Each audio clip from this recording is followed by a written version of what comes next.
All right, Bryan, the last thing that we're going to talk about here today is we're going to start previewing 2025 high level. And what does this team need to do? What does the offense need to do? And what does the defense need to do to continue that run, right? Because we both believe, along with several others, that 2024 laid a good foundation of what this team is going to do. 2024 is going to be a year that we look back on and say, hey, this team helped change the trajectory of this program for the better.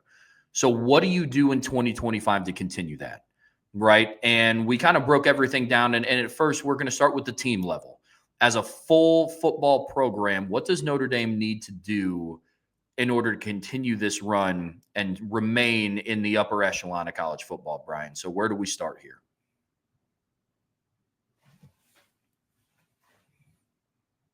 The biggest thing that I think with Marcus Freeman, the one thing that you've got to look at is you've got to take steps to make sure that you continue your culture the same way, right?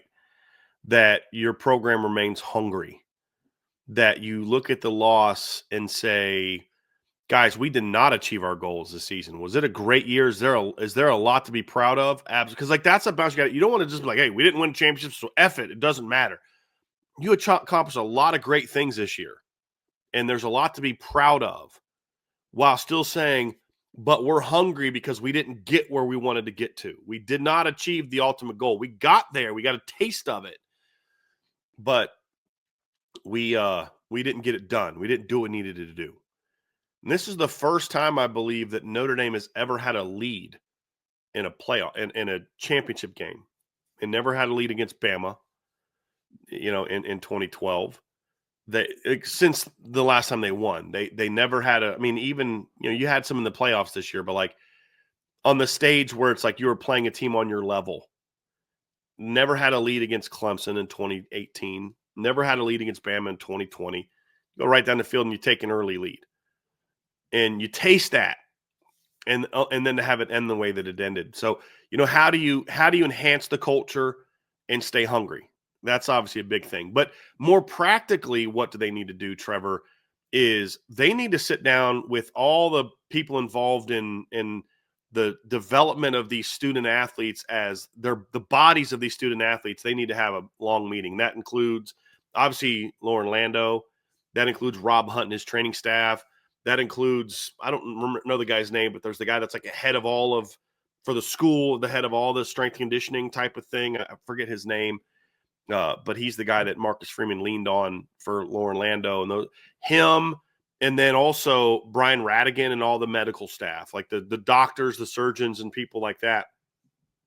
They need to sit down and have a very long, detailed conversation of, okay, let's evaluate all the injuries we had this season. And let's see if we can kind of get to some roots as to what may have caused some of these injuries. And you may get to the point where it's like, it just was bad luck. But if you're going to have that opinion, and this isn't about blaming people, because if you start looking to blame people, then people are going to start getting defensive, and they're going to start giving you things about like, well, hold on a second. We did a lot. No, guys, we did a lot of good things this year, but can we make it better? Can we make their body stronger? Can we make their mind stronger? And look, we did have a high number of season-ending injuries. Let's try and figure out why. Is there something in our preparation? Is there something in our strength program? Is there something we're missing in our stretching program? Or is there something we're missing in our nutrition program? Is there something, from an equipment-related standpoint? You look at all these different things, and you have to ask yourself, what led to them? And some of them you're going to be like, okay, that was a bad luck. Like Ashton Craig going down, it's just bad luck. Got rolled up on. Rocco just got rolled up on by Pat Coogan on a muffed play. And some of them you're like, yeah, but we had a lot of like non-contact knee injuries. Why? And try and find that out. And maybe the surgeon say, well, look, when we went in there, we noticed this pattern, or who knows? I'm not a medical person, but I'm saying like that's what, and I'm pretty sure Marcus Freeman will tell you he's not also, which is why you need to bring all those people in, because you cannot keep going through this, because you're always going to come up just short. And we're always going to be having what if they still had this guy, and this guy? Injuries are a part of the game. You're going to have guys get injured. Ohio State had guys out. But Notre Dame had an abnormally high number of guys out this year, in my opinion. And most of them didn't happen late in the season. You had the one to Anthony Knapp late in the year, and but Riley Mills is also kind of I mean, like, I'm thinking if it's wear and tear of the season, it's a lot of shoulders, a lot of muscles, a lot of neck, a lot of back. Those are things that I would think are more wear and tear. You're playing 15, 16, more concussions. They didn't have that. It's knees and ankles. And why is that? Maybe it's bad luck, but you need to make sure that you've gone through the entire program with all the people involved, and we're going to sit down and have a very long talk about what can we do better to try to limit some of these injuries and make sure that we can stay healthier throughout the season. And everything's on the table, including things we as coaches do, right? So you may say, hey, look, coach, we think you need to ramp up some of the work during the week of practice because you're not getting enough work, which is they're not ready for this. Or maybe it's tamped down a little bit of it. Maybe add 20 minutes onto your practice schedule, but give them more time in between of breathers, or maybe take some more time away, work this way. Everything is on the table, from what the strength coach is doing, from what the training staff is doing, from what the nutrition staff is doing, to what the coaches are doing and how they practice. Like when you have as many injuries at receiver that Notre Dame had in 2023, and they're all very similar, hamstrings, quads, that's not just a strength conditioning problem, because it's not happening with corners and safeties.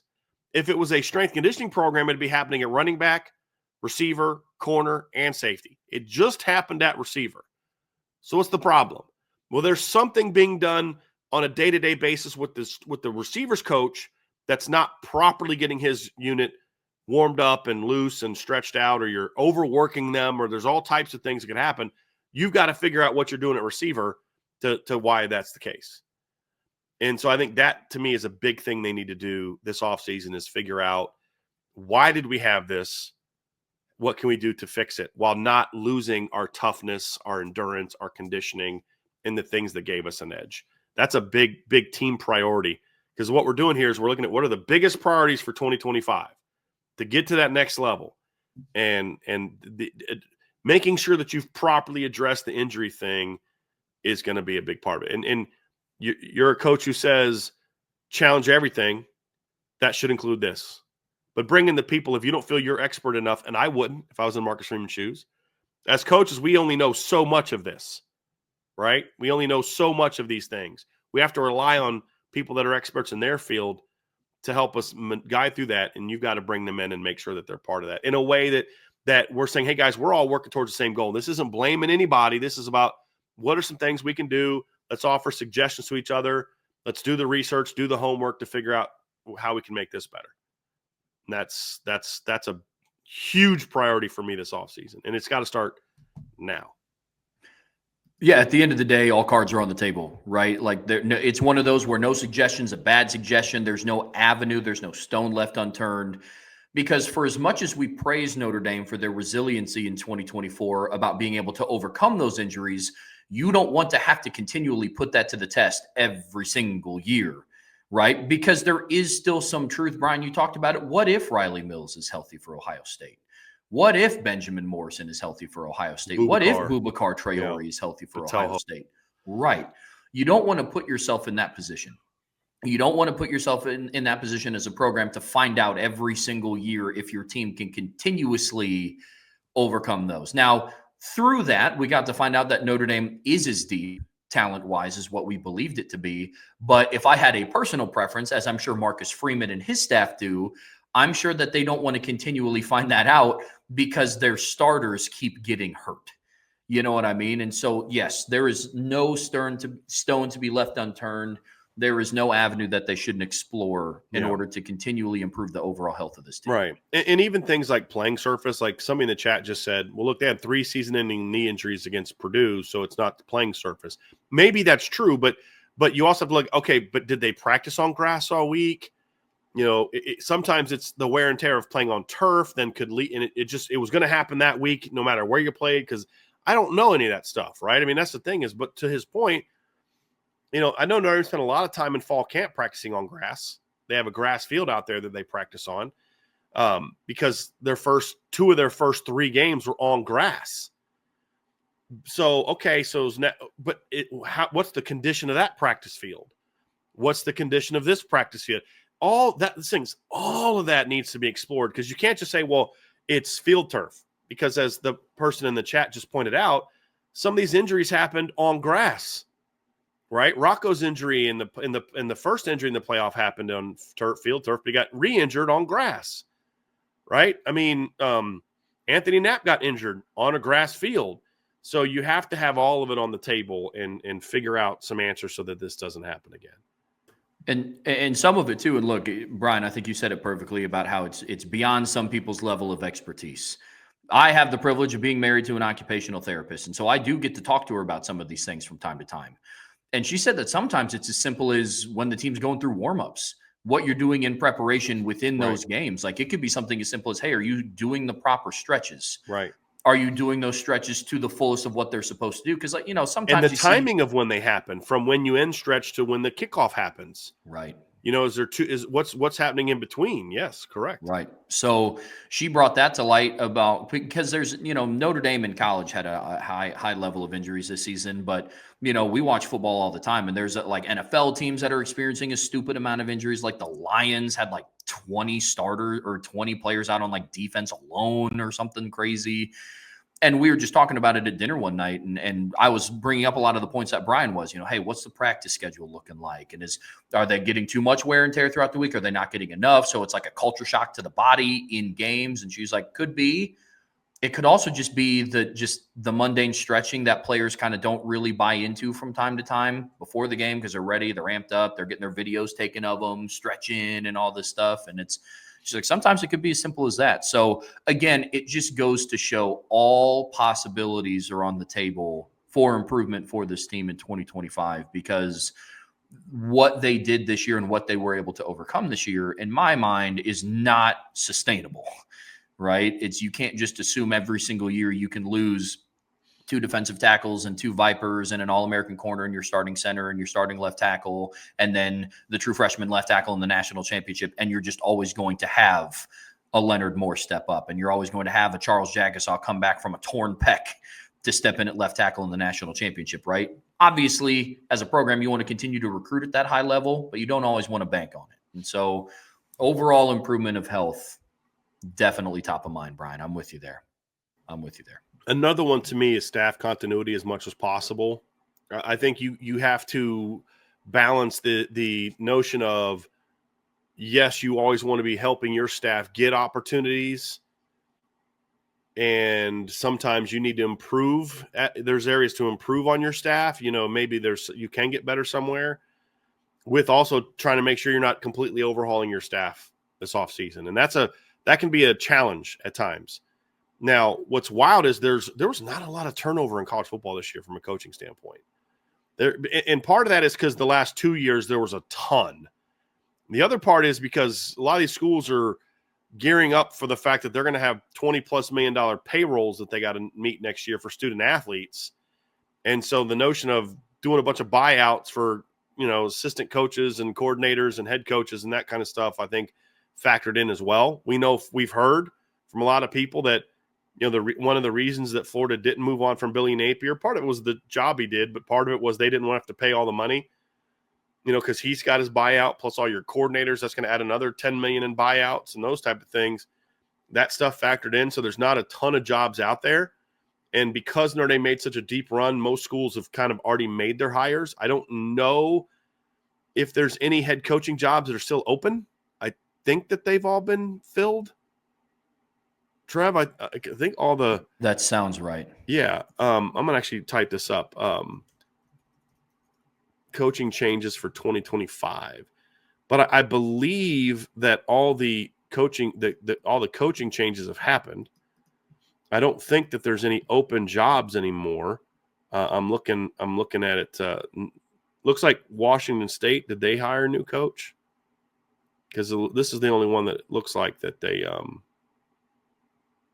is a little different. So I'm trying to find that one now. Actually, I don't know that one's it. But there's a lot of jobs that no, Washington, they hired one of the 1AA guys, FCS guys. So it looks like all the jobs have been filled, as far as I can tell. But the reality is that could help you for a year. maybe it'll be a little bit of a blessing but then the other thing is there's going to be a lot of NFL jobs coming open that they're going to be looking at Notre Dame guys. Is Al Golden going to want to take some guys with him from the Notre Dame staff to Cincinnati? I don't know. Are there going to be NFL teams looking at Mike Mickens and Al Washington and Max Bulla and Joe Rudolph and Mike Brown and Dylan McCullough, for sure, Dylan McCullough. So you got to try to be proactive if you're Marcus Freeman to say, hey, listen, with my top guys, I want you guys to stay here.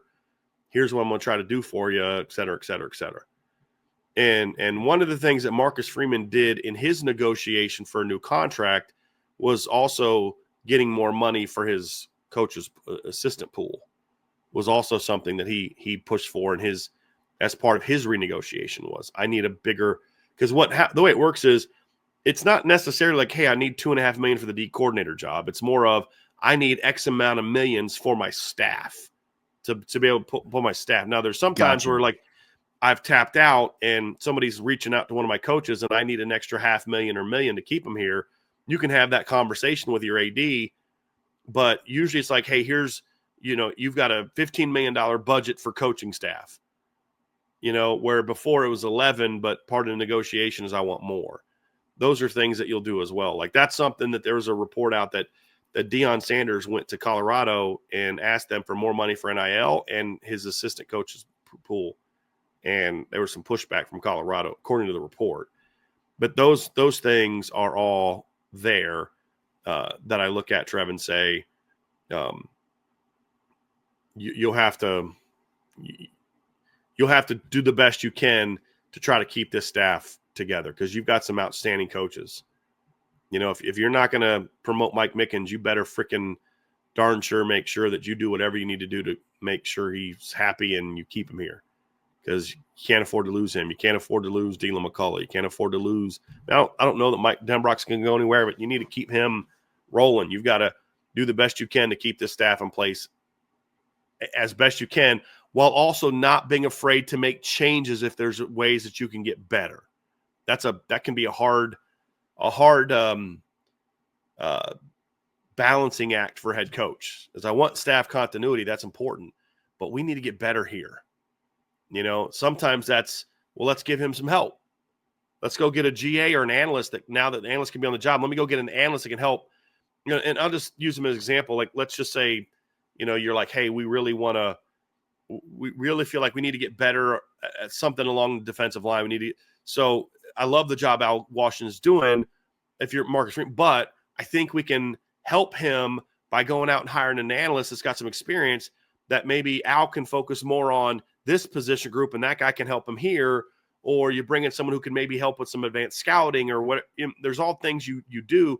It's not always getting rid of a coach that helps improvement. Sometimes it's like, hey, we need you to do a better job with this. I need you to do a better job with that. Hey, what resources do you not have that you think you need to do your job even better? And that's what you go out and do. And that's what Marcus Freeman's got to do is enhancing the staff while also fighting for proper continuity. I guess that's a way of putting it, proper continuity. Because you don't just bring a guy back just because you had a good season. Sometimes it's like, look, man, we did a nice job. We appreciate you, but maybe you might want to go find another job because we need to improve there. I'm not saying that there's anywhere where Marcus Freeman feels that way. I'm saying this is the time of year where those kind of decisions have to get made. I think you brought up a really good point, and it's something that I don't even think about is enhancing your staff always doesn't mean bringing in somebody new. It's potentially giving them the support that they need to do their job. Or if it's someone new, it's someone that's a GA, an analyst, right, something like that. But it's not firing a coach is not always the only way to get better at a position. To your point, Trev, you're absolutely correct.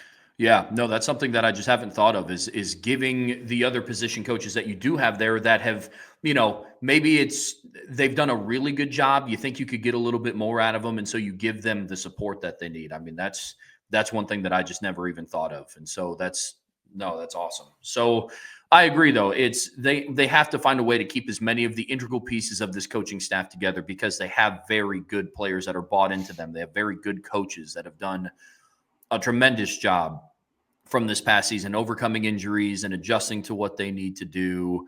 You talk about Al Washington and the injuries that he had to overcome in 2024 and what he was still able to get out of that defensive line unit. And so what can he do to elevate his game?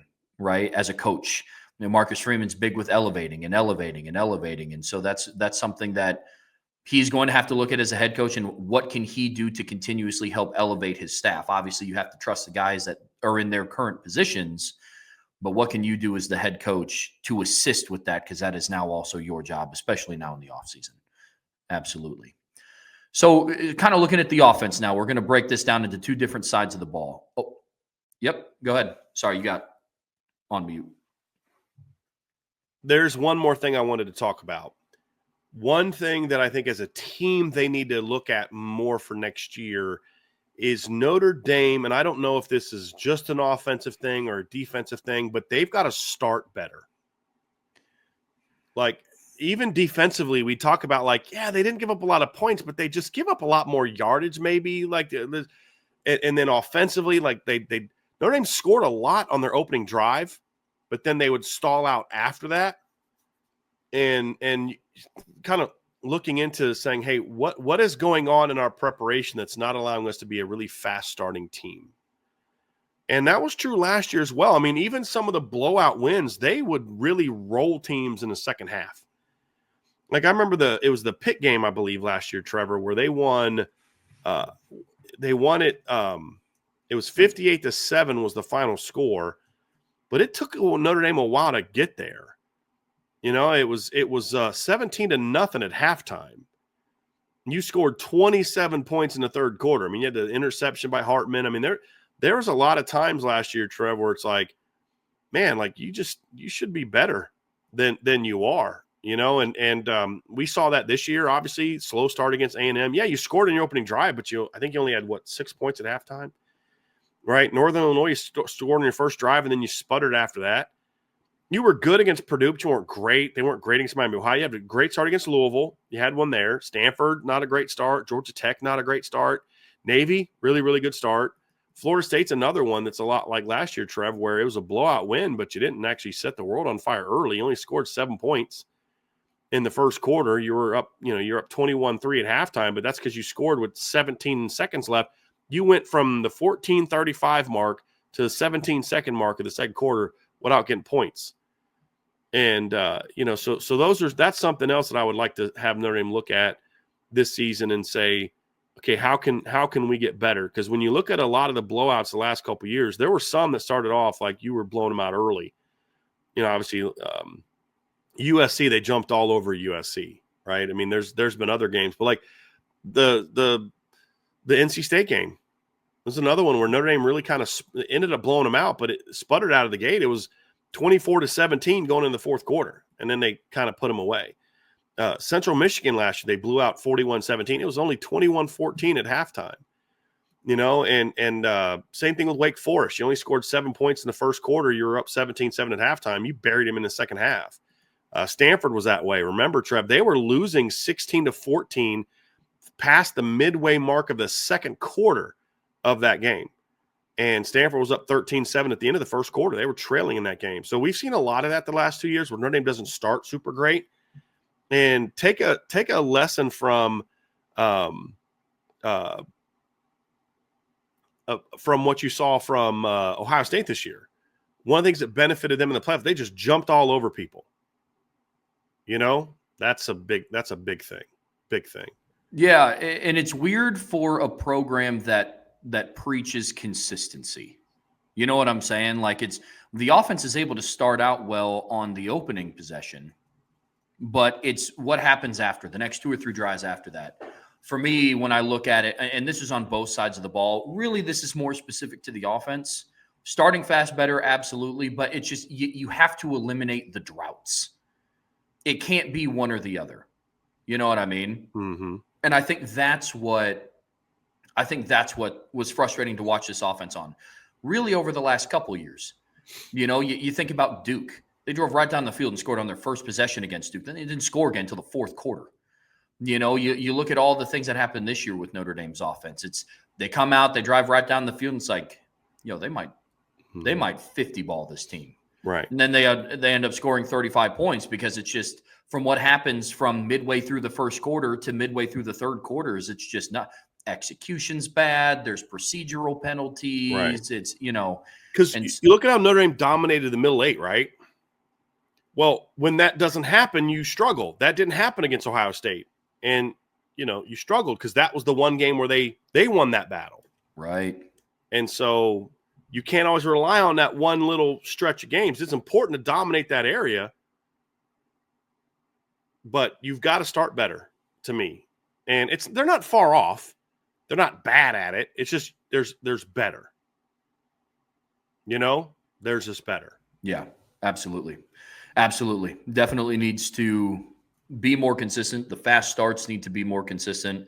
Plus, that would make our job a heck of a lot easier when we're doing Upon Further Review and Keys to Victory Revisited when we talk about the fast starts that are needed. So I'm with you. So flipping gears now over to the offense in 2025, right? The biggest priorities for this group specifically, you have Mike Denbrock going into his second year and all the things that that's going to entail. You're going to have a new look under center at quarterback, no matter who it is. And don't worry, guys, we're going to have a lot of conversation about the quarterback competition going on in South Bend, really up until we know who they roll out there on August 30th against Miami. But with that being said, Bryan, when you start talking about the biggest priorities for the offense in 2025, where do you start and where do you start looking at? I mean, there's so many different ways you can go, Trev. I'm going to start and we're going to kind of build on it. But the biggest thing as far as looking ahead to the biggest priorities in 2025, it's quarterback. And it's not about getting quarterback better or you weren't good enough there. It's just the guy that your offense was built around is gone. So you've got to still be good there. How do you do that? Well, you're going to have a quarterback competition there. How do you do that the right way? Like that, those are all things that, like, the way the quarterback battle goes is going to go a long way towards determining who your team is going to be, not just from a player standpoint, but from a culture standpoint, from a camaraderie standpoint, from a buy-in standpoint. And that's going to be a big part of what Notre Dame is going to be doing here, Trev, is yes, you've got to find who your quarterback is going to be. Yes, you have to build around your quarterback, but if you don't, like, here's an example, perfect example. Everybody knows that I think either CJ or Kenny should be the starting quarterback, right? That's my opinion. However, you have a kid in number 18, Steve Angeli, that is very well respected in that locker room.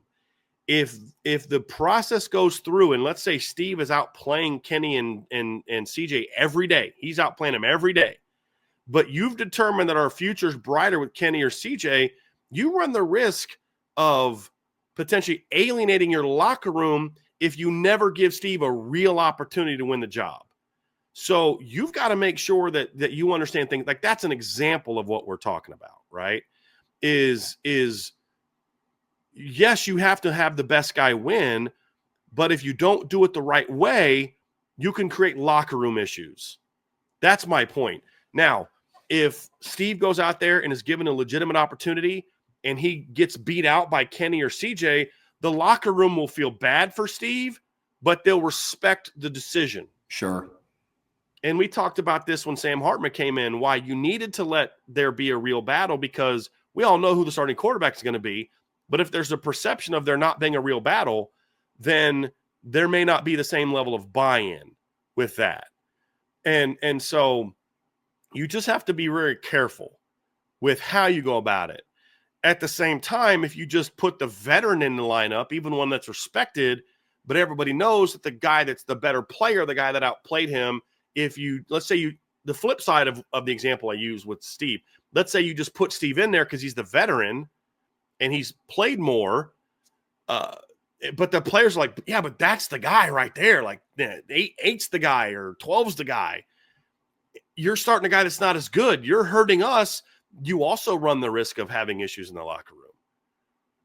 So those are all aspects of it that you have to be careful, whichever direction it goes. And I wanted to use both of those examples because this isn't and I wanted to use Steve not getting the fair shot first because people know my opinion on who I think the quarterback should be.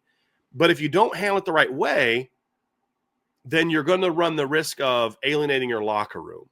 So you've got a double duty here of finding the right guy that doesn't just give you the best chance to win against Miami in the opener, but the guy that gives you the best chance to be good by the time you get to November and into the playoff. And that's what this offseason is going to be tasked with. And there's a lot of different ways that you can get to that point. But I think that's got to be priority number one, is picking who the leader of your offense is going to be. Maybe that gets decided in the spring. Maybe it doesn't get decided until the fall. My guess would be is it won't get decided until sometime in the fall. But the process is going to be important. It's going to be very important. Well, it goes back to the conversation that we had surrounding the offensive line coach at the start of the show, right? It's the process of how you get there has to be evaluated equally amongst Steve, Kenny, and CJ, right? And that's going to be the most important task. I'm aligned with you there that's what it has to be, because as a coach, as an offensive coaching staff, that's tough, right? I mean, to be able to balance what Steve means to the locker room, but also building upon your program for the future. Because I'm aligned with you and with a couple of other IB staff members. I think the future is 8 or 12. You know what I mean? But with that being said, I also believe that I want whoever rolls out there on August 30th to be the person who gives Notre Dame the best chance to be competing in November. Who won it, right? If 18 outplays those guys every single day, then you play 18. I mean, again, I think it's 8 or 12, but that's the whole point. Mm-hmm. And if the players don't think that the guy that played the best is the guy, you can lose your locker room, especially a quarterback. Right. Especially a quarterback. Right. And the next thing that I'm going to be looking on here, and this is to build off, the quarterback play and enhancing, there has to be – where the quarterback play for me needs to elevate is the level of consistency at quarterback. Not of who it is, but their play specifically. Whoever it is, whether that's Steve, Kenny, CJ, right, moving forward. I mean, down the road, whether it's, Noah Grubbs or, you know what I mean? The level of consistent play has to be there. Because what we've seen over the last couple seasons with Notre Dame quarterbacks is the good is really good and the downside's pretty down. Right. And we see it over the course of season. Sometimes you see it over the course of games. You go through, you break down Riley Leonard's play in the national championship. He looked like a completely different quarterback in the second half, passing game wise. Right. You go through and you look at Sam Hartman at times. Sam Hartman at times throughout the season in 2023 looked like, the guy that he was at Wake Forest. And then at other times it was shades of that. You look at, Tyler Buckner in the Gator Bowl against South Carolina, there were moments where it's like, okay, this is the guy. What we were thinking we were going, yeah. Right. This is the guy that we heard. And then there were other moments where it was like, whoa. You know what I mean?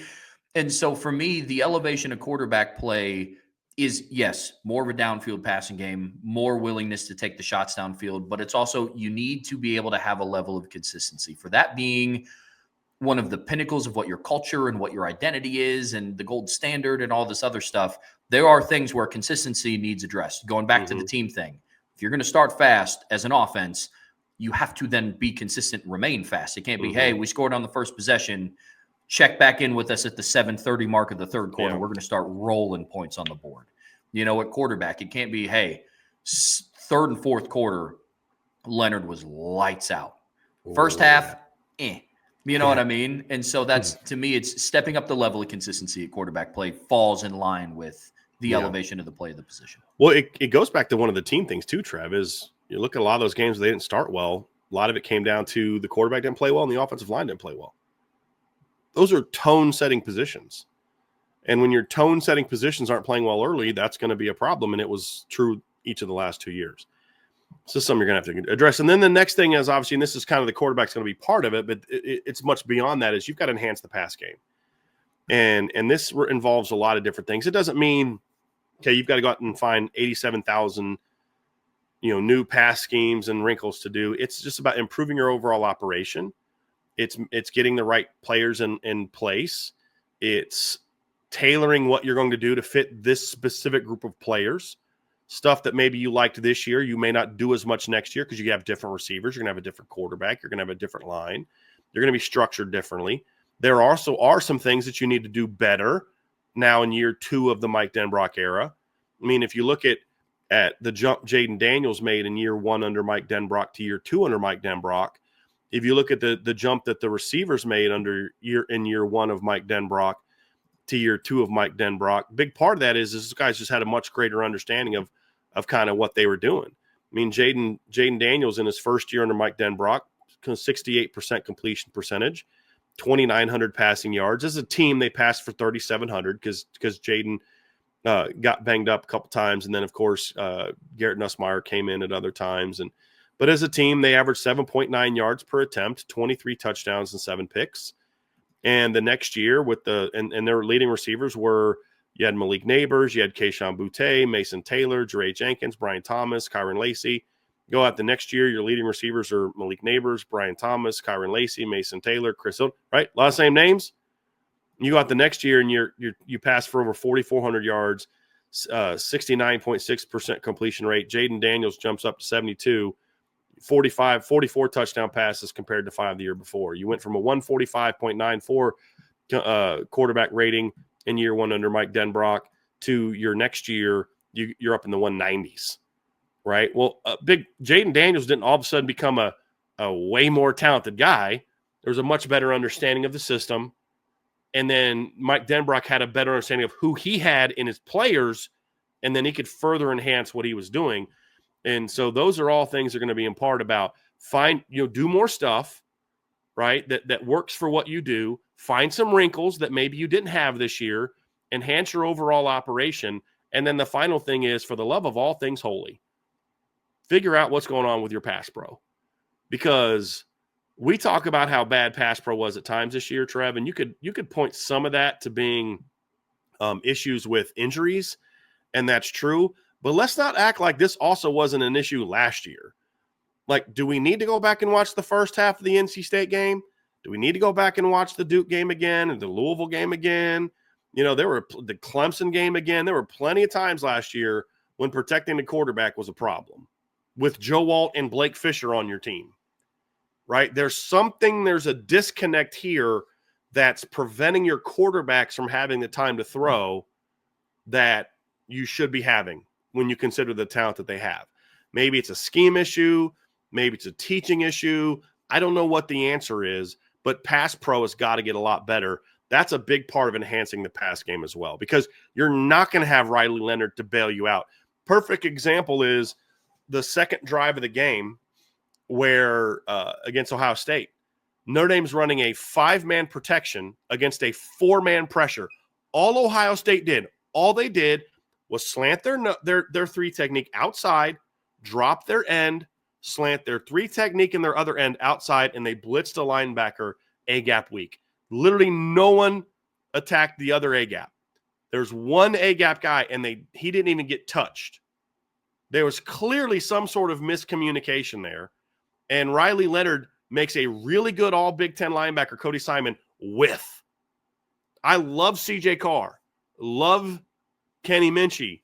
Steve Angeli is no slouch athletically. All 3 of those dudes are getting sacked on that play. Yeah. Riley Leonard's only got on the roster that's making him miss. So you say, well, you ended up getting a holding. I'd rather it be 2nd and 25 than 3rd and 20. And you're going to have to figure that stuff out, because you won't have Riley to bail you out in pass pro last year. You're going to have someone that's probably a little closer to – now, all 3 of those guys are better athletes than Sam Hartman. But stylistically, those guys are far more in line with how he plays the game than how Riley plays the game from a pocket mobility standpoint. Sure. So pass pro is something that they're going to have to spend a lot of time on figuring out schematically, because you can't say, well, what is it, Denbrock's blocking schemes? Well, you had the same problem the year before, right? And so there's some disconnect in the teaching that's creating these issues, because they've happened each of the last 2 years.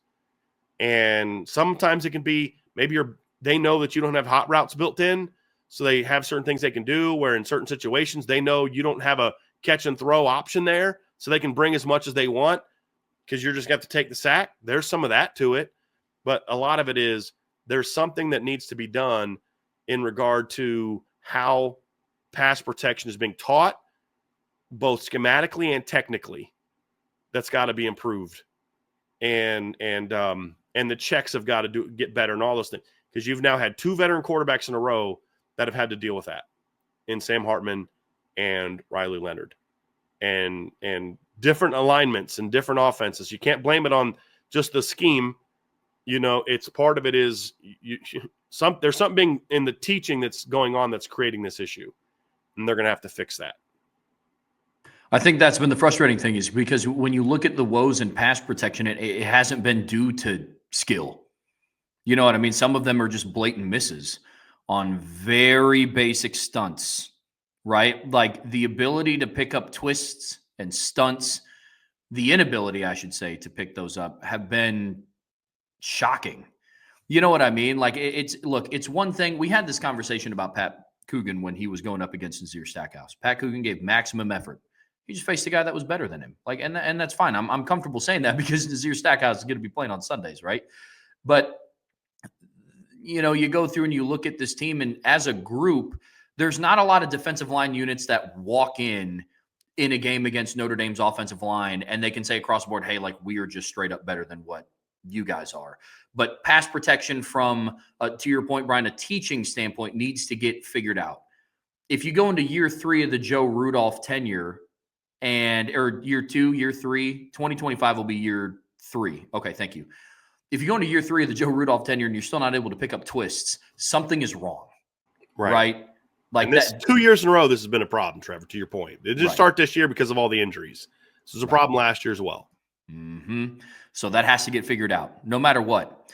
Because no matter who is behind center, it's going to be a new starting quarterback. Yes, I know Steve started in the Sun Bowl, but for a full season, you will have a new starter under center in South. Because what you're saying is, even if Steve's the starter, that doesn't count. He started in a bowl game in 2023. It's going to be a whole different animal if he's the starter in the regular season. Right. Just so when Trev says that, he's not saying Steve won't start. He wasn't the starter. Right. He started a bowl game. That's a different animal. Right. You had nothing for a month before, and you have nothing for 6 months after. Right. It's a different animal. So correct. So you're going to have multiple different candidates who could start under center. You got to help them out with O-line pass protection, because you're not going to have Riley Leonard to make a guy like Cody Simon miss in the A-gap. Not going to have that. The best analogy is in the Penn State game, Steve Angeli got sacked twice on the same drive. We talked all season long about how Riley Leonard masked how poor the pass protection was at times with his escapability. You're not going to have that next year. Again, Minchie, Carr, or Angeli are not stiffs in the pocket. They're not Curtis Rourke, but they're not Riley Leonard. And so it has to get figured out. Yeah, because the thing is, Trev, is they're all good athletes. I mean, Steve's a good athlete. Kenny's a really good athlete. CJ's a really good athlete. It has nothing to do with it. Riley's just a different type of dude when it comes to the ability to make defenders miss in space and pass rush. And on top of that, you have what he brings as a runner, which changes what people do. And so all things have to be considered. So you're going to have to figure out what the disconnect is there and fix it, because you've had 2 different offensive lines that have had this issue. And if it was just this season, Trevor, I would say, look, there was no continuity. You had different lineups. You had to start a true freshman at left tackle, redshirt freshman left guard. You lost your center in the 3rd game. And I would be like, and that's all true. But a lot of things that we saw this year, all year, were issues that we saw last year as well with Joe Alt and Blake Fisher and those guys. And so when you're talking about, like you said in the championship game, you're still having the same basic issues. It was like there was pressures that Ohio State would bring that, were not all that complex, some that were more complex, and you just can't allow run-throughs like that. And it wasn't something that happened here, happened there, it happened way too much. I mean, Indiana just started heating Notre Dame up, and Notre Dame had 0 answers. You just can't blame that on, Sam Coogan's not Rocco Spindler. Sam Pendleton's not Rocco Spindler. We're not going to have either one of those guys next year. I mean, so that's the thing is you've got to – you're not going to be able to enhance the pass game, which we talked about, if you don't improve pass protection. Yeah. Yeah. I mean, it's even smaller things, like just that goes beyond the offensive line. You had a guy like Emil Wagner who has matched up one-on-one an entire game with Abdul Carter. Not once do you attempt to chip him with a tight end. Not once do you give him additional support. Like, those things need figured out, Right. but it does start at the offensive line. You did bring up a good point about how you're not going to have Riley Leonard as, of course. You brought up a really good point, Brian, around the run game with Riley Leonard, and that's going to be an element that Notre Dame isn't going to have in 2025 at the quarterback position. And because I would be shocked if Kenny, CJ, or Steve rush for 18 rushing touchdowns. You know what I mean? And so there is going to be a run game shift for Notre Dame in the 2025 season. And it starts to beg questions of what is that going to look like now, right? From a personnel grouping standpoint, from a personnel grouping standpoint. So, Brian, kind of walk us through. Brian, for as good as you look today, walk us through, man. Okay, now you're landing on two things. Now I know you're lying. Go ahead, Trev. Sorry, man. No, you're good, man. I was just going to say, just kind of walk us through some of the things that, top priority for Notre Dame. They got helped out a lot this year in the run game. Not because Jadarian Price or Jeremiah Love don't have the ability to, but the run scheme is going to look different because you don't have that threat as a runner from last year to this year. Yeah, I'm kind of excited to see what the run game is going to look like next year. And there's two ways a quarterback can protect the run game. One is be a dynamic runner like Riley Leonard was. The interesting thing is Notre Dame largely went away from read zone concepts with Riley this year because he wasn't good at it. There was a play in the Ohio State game where they're running in the zone, and if he gives the ball off to Jeremiah Love, you know what play I'm talking about? And Jeremiah cuts left, and Riley, and it's like, that's why I think they stopped doing read zone, is because I just think Riley, and I've said this before, he had the propensity, he was going to keep it unless you forced him to not keep it, and we've talked about that. Like I said, when I taught read zone, it was give unless, right? And when I taught option, it was give unless. You're going to give that unless this guy does this. With Riley, it was like, I'm keeping unless you give me some reason not to, so, but with him, it was more as a designed runner. They could get extra hats in the box, and we broke down how impactful that was against Penn State. Against Georgia. I did a film breakdown of how impactful it was to get that extra hat in the box in the run game with your lead blocker, so you could use Riley as a runner. You won't have that next year. Well, there's other ways to protect your run game with your quarterback, and that's being more effective with the RPO game, being more effective with your passing game overall, so teams can't load the box as much as they want to on you. Those are all things that your next quarterback's going to have to protect you that way. But I'm also excited to see what the run game looks like when you're giving more touches to Jeremiah Love and Jadarian Price and the running backs, right? You look at this season, and they both carried the ball a lot because, they played 16 games, but there's a chance both could see a decent jump in production next year, total catches. Jeremiah Love had 163 carries this season. Jadarian Price had 120 carries this year. You also had a combined 55 carries between Aeneas Williams and Keedron Young. So those was that 280, 50, that's 330 carries this year. Well, Riley Leonard led the team in carries with 184. And if you take away sacks, so let's say 25 sacks, we say 5 of them were on Steve. So let's say add 20. Yeah. So he's right around the same number of carries, as Jeremiah Love when you consider scrambles. And then you probably take out, 30 scrambles. So he didn't have as many designed runs as Jeremiah Love when you look at it, but he definitely had more than, Jadarian Price. He's kind of in the middle. Well, all those carries are going to get split up between throws and running backs next year. And I'm very curious to see what the run game looks like. You got to line it up differently. You've got to call it differently. You've got to protect the edge differently when you don't have a guy like Riley Leonard in there. So the run game is going to look a lot different next year. Not schematically so much, but structurally and how they protect it. So even if they're like, dude, they're running deuce formation inside zone away from the tight end. That looks just like last year. I get all that. But it's how are you protecting it? Whereas last year they'd have an RPO throw off of it where they throw a glance, or you'd have, hey, teams are going to defend it this way, so we're going to run counter to it or counter away or whatever to kind of keep team. This year we may get it at it this way. It's going to be a lot different. Some of them will be major differences that we see. Some are going to be minor things that we're going to look at, and it's going to be a lot different because now, and I'm going to have an article about this later today, Trev, where the run game is going to be far more running back centric next year. Now, CJ can do some things with his legs, and Kenny can, but they're going to be more scramblers, keep teams honest with like Drew Aller will pull a read zone and get out the back door because you're just completely overplaying it. Your goal isn't to have him run for 100 yards. Your goal is to have him move the chains and force you to respect it. They can all do that athletically. But at the end of the day, your run game is going to be now 95+% running back driven. And I'm kind of excited to see what that looks like, to be honest with you. I really am. I really am. But that's going to be something that's going to be an off-season priority for this staff is what kind of shift are you making? Because Denbrock still wants to be an 11 personnel guy. You've got to have some answers in the run game out of 11 personnel that are going to look a lot different than you did when you had a mobile quarterback. Right. No, I'm with you, man. I mean, it's going to look really interesting. I think that you could maybe see a tendency to spread out the defense a little bit more and have success on the ground game that way, just because Kenny, CJ, or Steve don't present as much of a threat. Like, to your point, they'll keep you honest, but it is going to be interesting to see how they're utilized, because I think it's – well, because I know you're not going to have the threat of anything designed for Riley. Like, I would be amazed if with 18-8 or 12 they're running QB counter.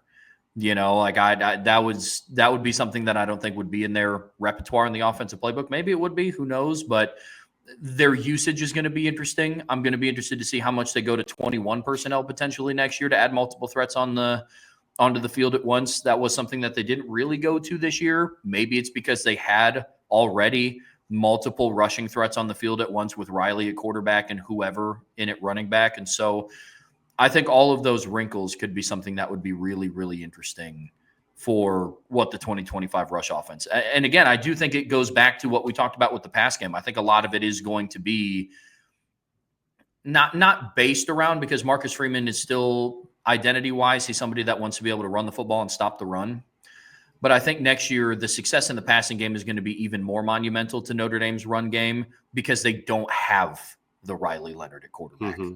They don't, if they ever get themselves into a situation like they did against Georgia this year, where teams are just absolutely shutting down Jeremiah Love and Jadarian Price, give or take a couple of carries here and there, you're not going to have a quarterback that's going to rush for 80 yards on 14 carries.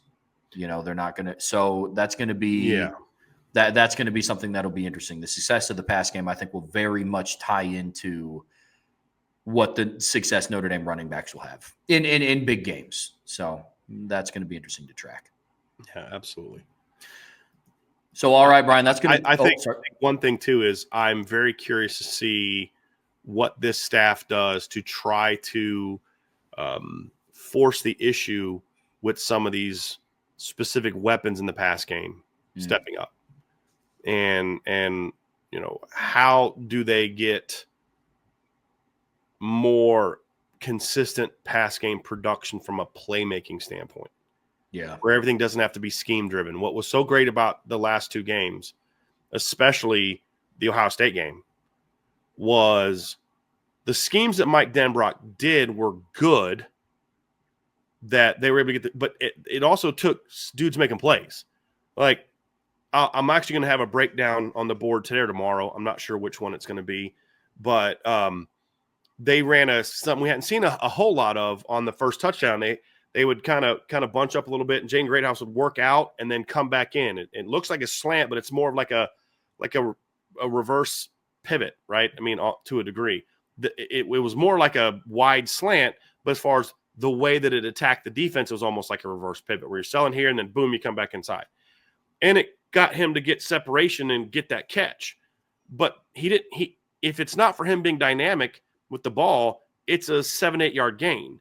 He had to then catch it and then make a 6 spin move on Caleb Downs and leave him in the dust to turn it into a 34-yard touchdown. That's the difference between a big-time player and just scheme. Like the second touchdown he had, it's a slot fade. I think almost every team in America runs some version of slot fade. It's how you get to it, but then you got to have dudes. I mean, Jordan, that was actually one of the few times that Jordan Hancock actually covered Jaden Greathouse relatively well in that game. Right. It just that it didn't matter. Riley threw a great ball. I mean, just an absolute dime. And Jaden basically made a borderline one-handed catch. He was able to kind of get the second hand on it after a while, but he was getting held there. That was such a great play. Mm-hmm. Not every receiver on the roster can make that play. Right. So how do you build your pass game to make sure that you're forcing the issue to some of your top guys? But then what are you doing from the standpoint of your preparation to try to get more and build your offense more to where you force the issue with a guy like Malachi Fields in practice to become the guy. You force the issue more with the KK Smiths and the Cam Williams, those guys that bring a little bit more juice. Hey, maybe KK Smith only plays 15 to 18 snaps a game next year, but he's in the game from a play calling standpoint. You need to make sure that you're calling things to get him the ball. Right. Well, isn't that a tell for the defense? Yeah. And you know what you do then? When you see teams starting to bite on it, pump fake, slot fade to Jaden Greathouse for a touchdown. Right? I mean, that's all part of the process. And so forcing the issue with your playmakers is going to be important. They've got to do their work as players to put in the work, and then you've got to do your part to make sure that, hey, we're a different offense now.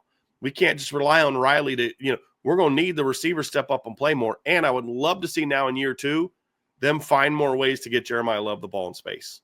Yeah. Run and pass game. All of that's going to be important and a very important priority for this offense in the offseason.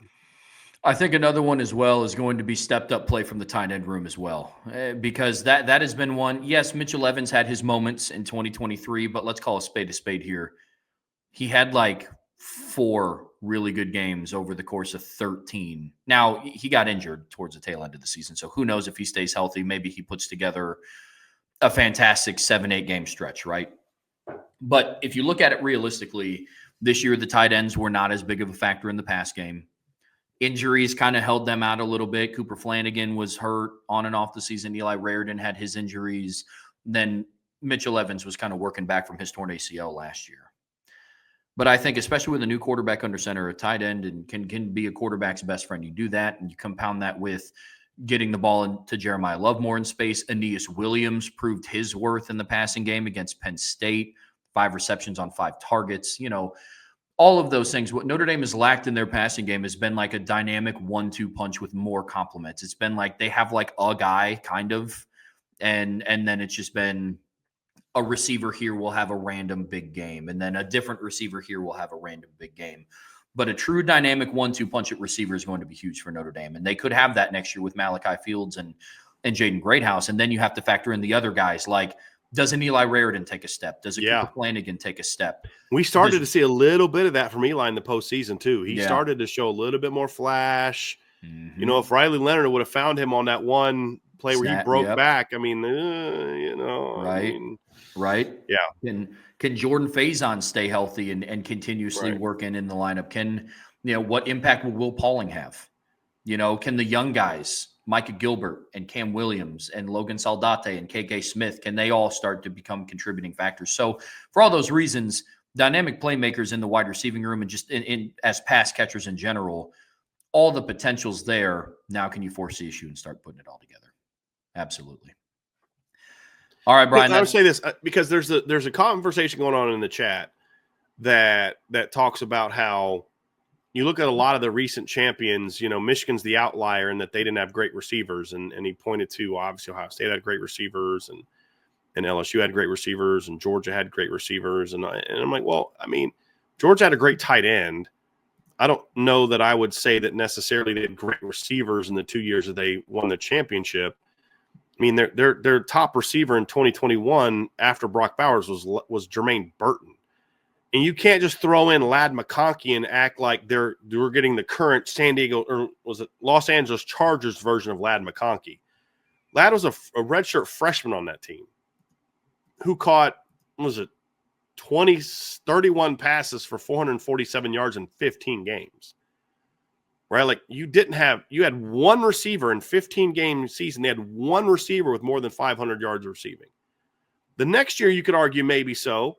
But like they had Brock and Ladd, but then after that, your next highest tight end was Darnell Washington. After that, it was Marcus Jack Saint. You didn't have like this loaded receiving core like you have at Ohio State. You had one really good receiver, and Ladd McConkey. You had another guy was there. They didn't win a title with George Pickens as on their roster. George played 4 games in 2021 and got hurt. Remember, he started the season off for them, but he got hurt. Or he got hurt early in the season. And when he came back late in the year, he was lightly used. I think he caught 4 passes in the last 4 games, something like that. Like, you didn't have healthy George Pickens in the postseason. Right. You know what I mean? And so you didn't really have that guy that last year. And so, but the point is that just because that's the way it's been for certain teams doesn't mean that that's the only way to win.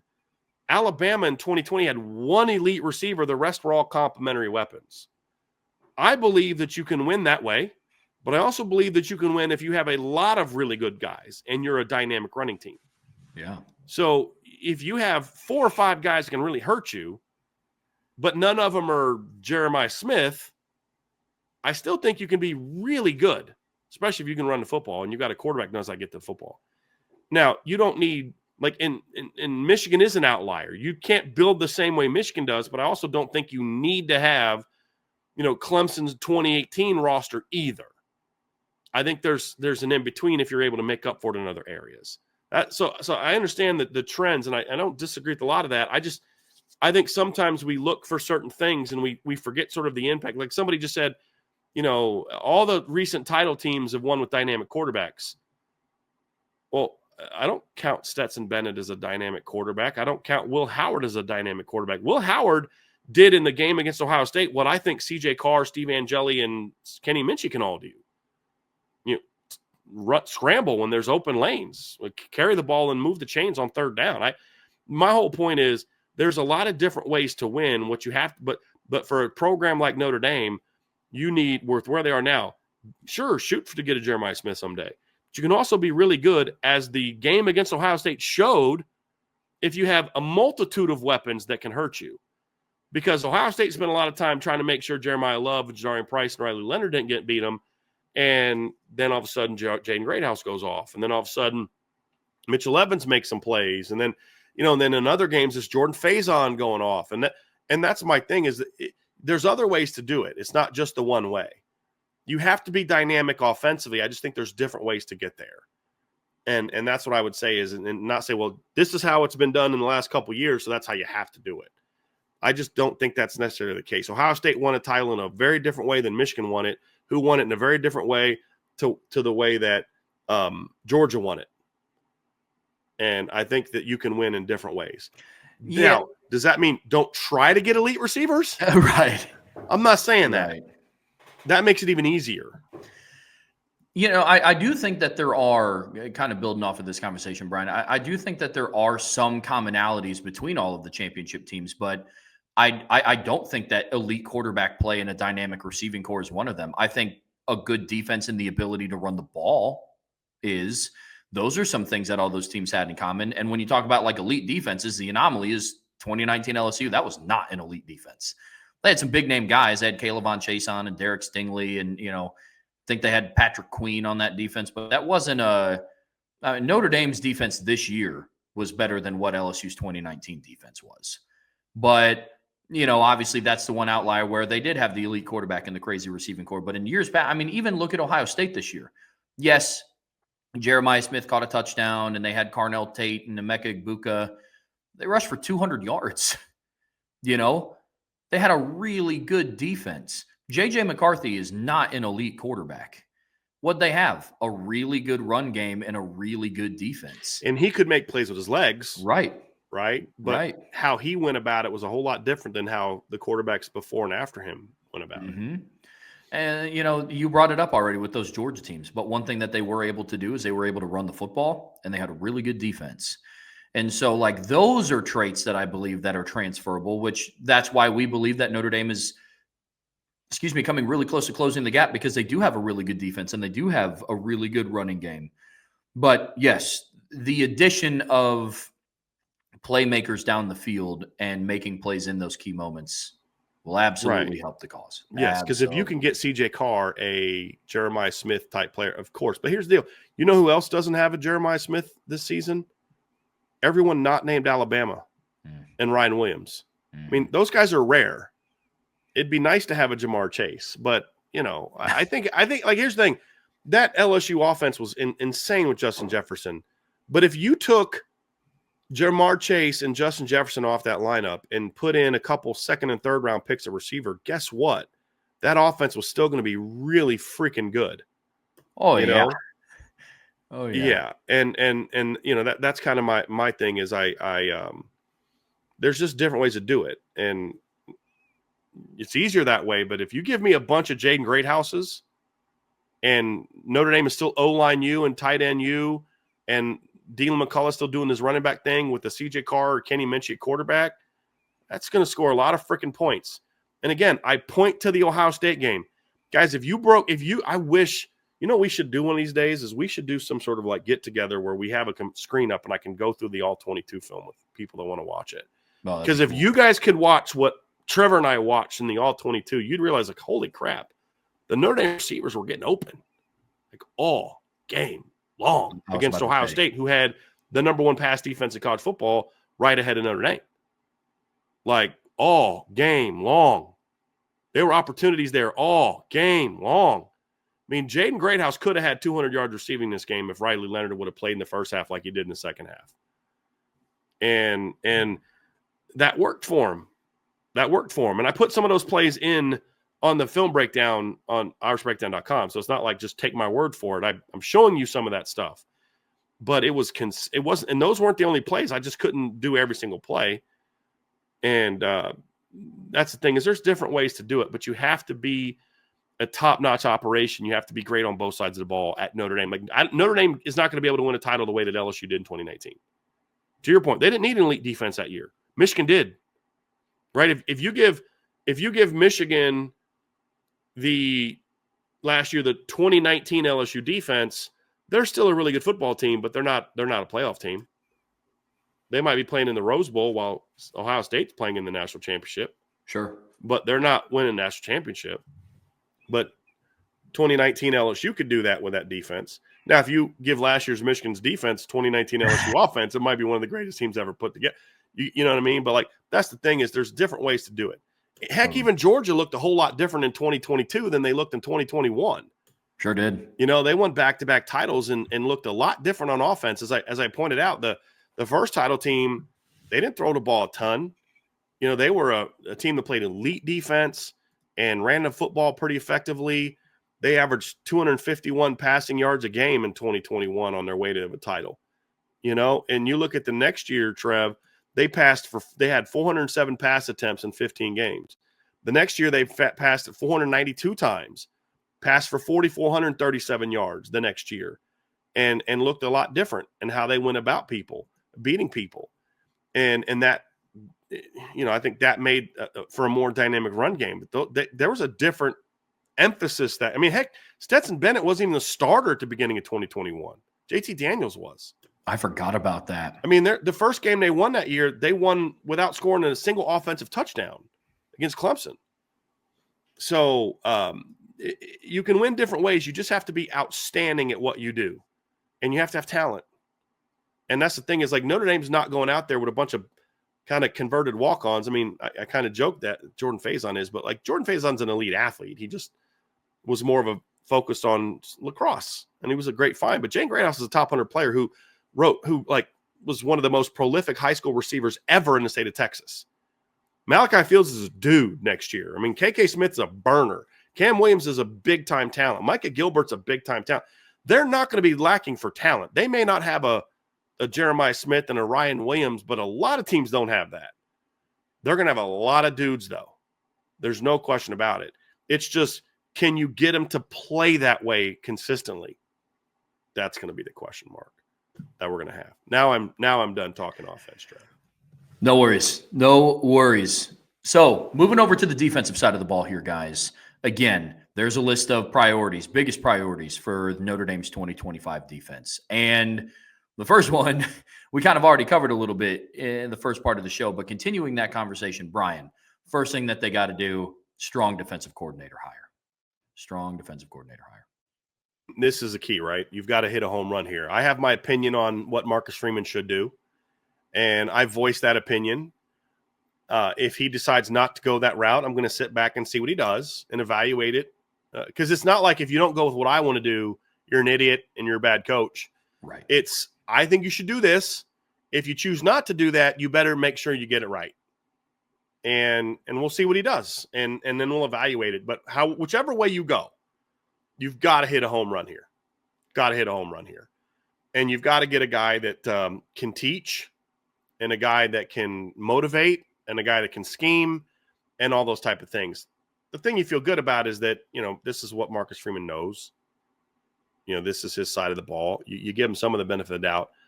I think it should go to Mike Mickens. If he decides to not go that direction, let's see what he does, and then we'll evaluate it properly. But what we can say definitively is it needs to be another home run hire. I didn't like the Al Golden hire. I didn't hate it. I just had reservations about it.